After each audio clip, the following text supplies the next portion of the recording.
Sebelumnya kita sudah mendengar bahwa WHO menghimbau dan menyarankan untuk mengurangi transaksi dengan menggunakan uang kartal atau banknotes karena dapat menjadi media penyebaran virus COVID-19. Seperti kita pahami bahwa virus COVID-19 dapat menempel pada benda selama lebih dari 24 jam, termasuk pada uang fisik yang perputarannya kita tahu sangat cepat dari satu orang ke orang lainnya.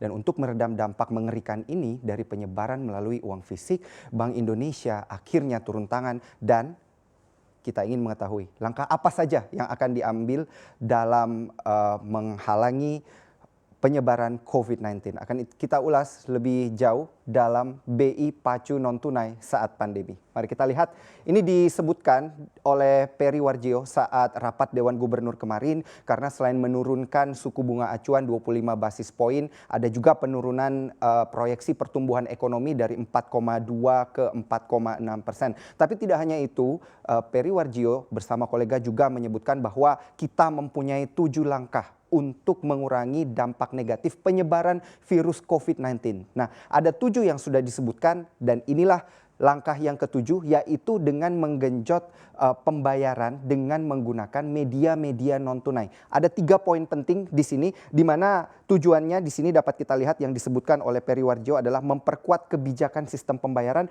untuk memitigasi resiko dan memastikan kelancaran pembayaran. Yang pertama langkahnya adalah adanya ketersediaan uang higienis dan menghimbau masyarakat untuk menggunakan pembayaran non-tunai. Jadi sehingga apabila Anda yang belum memiliki media-media non-tunai untuk bertransaksi, tidak hanya handphone atau e-money, Anda juga bisa menggunakan misalnya kartu debit atau kartu kredit di sana. Penggunaannya akan lebih banyak sepertinya ke depannya karena ini merupakan himbauan dari Bank Indonesia. Nah, perlu kami tekankan di sini, ini adalah saran dan himbauan. Ini bukan merupakan keharusan. Sama seperti yang dilakukan oleh WHO, memberikan saran dan himbauan. Ini memang bukan satu keharusan atau bukan sebuah pelarangan untuk menggunakan uang fisik, uang kertas ataupun uang tunai. Namun disarankan memang lebih banyaklah menggunakan pembayaran dengan media-media non tunai. Karena di sini juga diberikan benefit lanjutan oleh Bank Indonesia sendiri.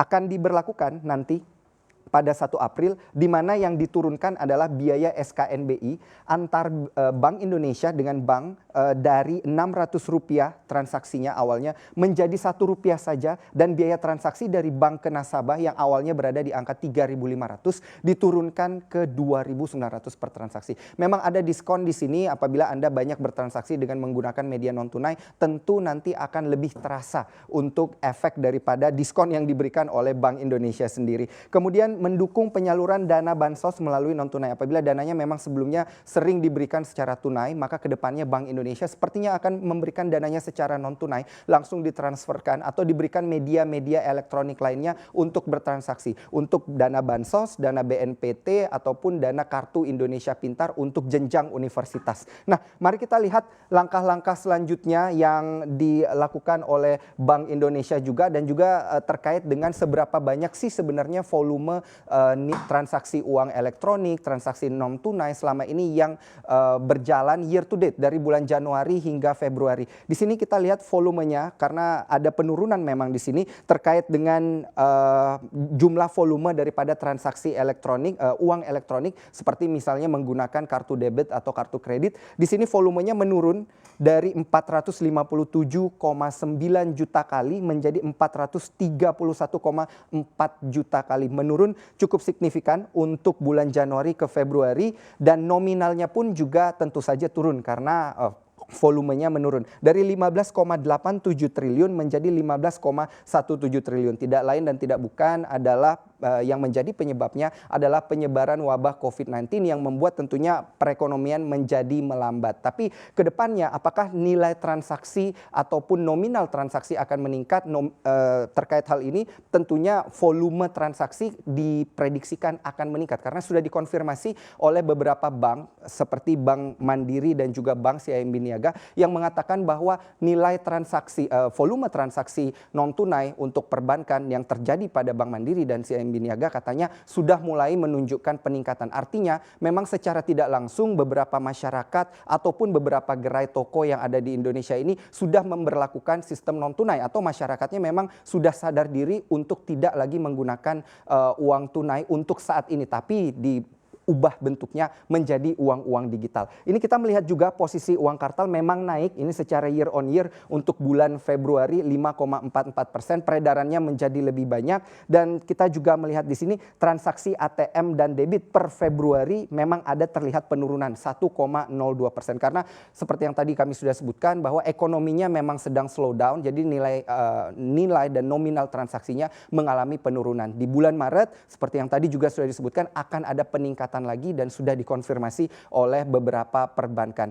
Begitu juga dengan beberapa negara yang kemudian kalau kita lihat ini saya ajak Anda ke beberapa negara lainnya selain di Indonesia, ada China, Korea Selatan, Prancis dan yang terakhir di Indonesia. Karena banyak cerita-cerita menarik di sini terkait dengan bagaimana masyarakat dan negaranya ini mengubah kebiasaan menggunakan uang kertas menjadi uang digital dan juga bagaimana negara-negara ini kemudian akhirnya membersihkan uangnya atau membakar uangnya, uang yang lama yang dikatakan mungkin sudah tercemar oleh virus COVID-19 yang bisa menempel pada kertas. Dikatakan apabila virus tersebut bisa menempel pada kertas atau uang kertas, maka virus tersebut bisa bertahan hingga 3 hingga 4 hari. Sehingga langkah yang diambil oleh China sendiri adalah dengan cara mensterilkannya menggunakan sinar ultraviolet dengan suhu yang cukup tinggi, atau apabila uangnya dikatakan tidak dapat lagi diselamatkan, maka akan dibakar dan kemudian dicetak lagi uang yang baru dengan nilai nominal yang sama. Langkah yang sama juga diambil oleh Korea Selatan karena kita tahu kedua negara ini tingkat penyebarannya ini adalah di China saat ini adalah yang kedua tertinggi dan yang Korea Selatan ini adalah nomor 3 atau nomor 4 yang tertinggi. Kemudian kita melihat pergerakan juga daripada negara Prancis yang kemudian memberlakukan mayoritas sistem transaksi elektronik sudah berlaku di Museum Louvre di Prancis, di mana apabila ada orang yang ingin masuk atau berkunjung ke museum tersebut, maka harus menggunakan transaksi elektronik. Tapi tentunya kita tahu bahwa negara di Prancis saat ini sudah cukup sepi, tetapi tidak sepi dengan nilai transaksi digital. Nah, di Indonesia sendiri akhirnya langkah apa yang diberlakukan oleh Bank Indonesia? Di sini dikatakan melalui keterbukaan informasi dengan media, Direktur Eksekutif Departemen Komunikasi Bank Indonesia, Oni Wijanarko ini menjelaskan bahwa BI akhirnya mengkarantina setoran tunai 14 hari. Jadi walaupun kita tidak mengambil opsi lockdown, tetapi ternyata uang fisiknya ini sudah dikarantina 14 hari untuk dibersihkan, diberikan disinfektan dan juga diberikan